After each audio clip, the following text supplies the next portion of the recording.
කොහොමද ඔයාලට ඔයගොල්ලෝ හැමෝම ගොඩාක් ආදරෙන් වුණ වෙනද වගේ මගේ channel එකට පිළිගන්නවා. ඉතින් අද අරගෙන ආවේ මගේ බබාගේ රෑ කෑම එක. ඉතින් මේ දවස්වල මගේ බබා චුට්ටක් කන්න හොර වෙලා තියෙනවා. ඉතින් මම හැමදේම අතදා බලනවා. ඉතින් මම හිතුවා අද යාට රෑ කෑමට මෙන්න මේ පැස්ටා එක හදලා දෙන්න ඕනේ කියලා. ඉතින් මේ වීඩියෝ එක මම ගේන්න හිතුවේ මොකද එයා හරිම ආසාවෙන් මම මේ හදපු කෑම එක කාපු නිසාමයි. ඉතින් මෙන්න මේ පැස්ටා එක තමයි මම අද තෝරගත්තේ. ඉතින් මේක 100%ක්ම ස්වභාවික අමුද්‍රව්‍ය වලින් තමයි හදලා තියෙන්නේ. ඉතින් මම මේක විස්තර මෙතන උඩින් ඔයගලන්ට දාන්නම්. මේ පැස්ටා එක මාස 8ට වැඩි බබාලට තමයි දෙන්න පුළුවන්. ඉතින් මාස 8ට වැඩි ලොකු පොඩි ඕන කෙනෙකුට මේක පාවිච්චි කරන්න පුළුවන්. ඉතින් මෙන්න මේ විදිහට තමයි තියෙන්නේ. හරිම චූටි. ඉතින් මම ගත තැනත් ඔයගලන්ට දාන්නම්. එයාලා පොඩි බබාලගේ හැම දෙයක්ම ගෙන්නන්නේ පිට රටින්. ඉතින් මෙන්න මේ පරිප්පු එකත් මම ගෙන්න ගත්තා. ඔයගොල්ලෝ දැකලා ඇති මගේ කලින් වීඩියෝ වලත් මම මේ පරිප්පු එක පාවිච්චි කරන බබායි කෑම එකට. ඉතින් විශේෂයෙන්ම බර අඩු බබාලට ගොඩාක් හොඳයි මේ පරිප්පු එක. මේකේ යකඩ, ප්‍රෝටීන්, විටමින්, khනිජ ලවණ මේ හැම දෙයක්ම ඇතුළත් වෙලා තියෙනවා. මම විස්තර ටික ඔයගලන්ට මෙතන උඩින් දාන්නම්. ඉතින් මම ගත්ත page එකේ විස්තරات ඔයගලන්ට දාන්නම්. අවශ්‍යයට ඔන්න ගෙන්න ගන්න පුළුවන්. විශේෂයෙන්ම කියන්නේ මේ පරිප්පු එක පොඩි බබාලට විතරක් නෙමෙයි ලොකු අයටත් ගොඩාක් හොඳයි. ඉතින් දැන් මම හදන්නේ පැස්ටා එක හදාගන්න. මුලින් මම වතුර එකක් හොඳින් රත් වෙන්න තියාගත්තා.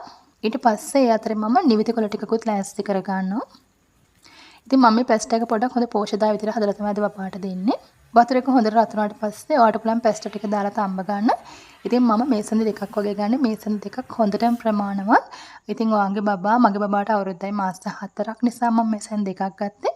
ඊට වඩා පොඩි බබෙක් නම් මේසන් දෙකක් වගේ ගත්තත් ඇති. මේකේ ගොඩක් ලොකු ප්‍රමාණයක් එනවා තැඹුවම. ඊට පස්සේ මම ලුණු චෝට්ටක් දාගන්නවා. ඔයාගේ බබාගේ වයස අවුරුද්දට වඩා අඩු නම් ලුණු දාන්න යන්න එපා. ඒ අතරේ මම හදන්නේ නිවිති ටික පොඩ්ඩක් බ්ලෙන්ඩ් කරගන්න. මම නිවිති කොළ 4ක් වගේ තමයි ගත්තේ. ඒකට ෆ්‍රෙෂ් මිල්ක් මේස් හැඳි 3ක් වගේ එකතු කරගත්තා. ෆ්‍රෙෂ් මිල්ක් ගන්නත් පුළුවන්, පොල් කිරි ගන්නත් පුළුවන්. හොඳට ඔයා මෙන්න මේ විදිහට බ්ලෙන්ඩ් කරලා එක චොට්ටක් පැත්තකින් තියාගන්න. ඊට පස්සේ මම භාජනයක් ලිපේ තියාගන්නවා. ඒක රත් වුණාට පස්සේ ලිපේ කෙන්දර හොඳටම අඩු කරලා බටර් ටිකක් දාගන්න. ඉතින් බටර් ගොඩාක් රත් කරන්න එපා. රත් කරාම බටර් වල තියෙන පෝෂණය විනාශ වෙලා යනවා.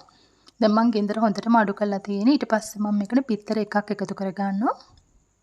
බිත්තර එක දාලා හොඳට මෙන්න මේ වගේ චූටි චූටි කෑලි වලට කලවම් කරගන්න. ඊට පස්සේ මම නැවත ෆ්‍රෙෂ් මිල්ක් මේසඳ 3ක් වගේ එකතු කරගන්නවා. පොල් කිරි දාන්නත් පුළුවන්. දැන් මේ වගේ හොඳට කලවම් කරලා ඊට පස්සේ මම චීස් කෑල්ලකින් භාගයක් වගේ එකතු කරනවා. මොකද මම මෙතන බිත්තරයි ෆ්‍රෙෂ් මිල්කුයි දෙකම එකතු කරපු නිසා මම චීස් වලින් භාගයක් තමයි එකතු කරන්නේ. එකතු කළා මේ වගේ හොඳට කලවම් කරන්න. දැන් මම ලිපේ කෙන්දර හොඳටම අඩු කරලා තියෙන්නේ. ඊට පස්සේ ඔයාලට පුළුවන් පැස්ටා ටික එකතු කරන්න. එකතු කළා මෙන්න මේ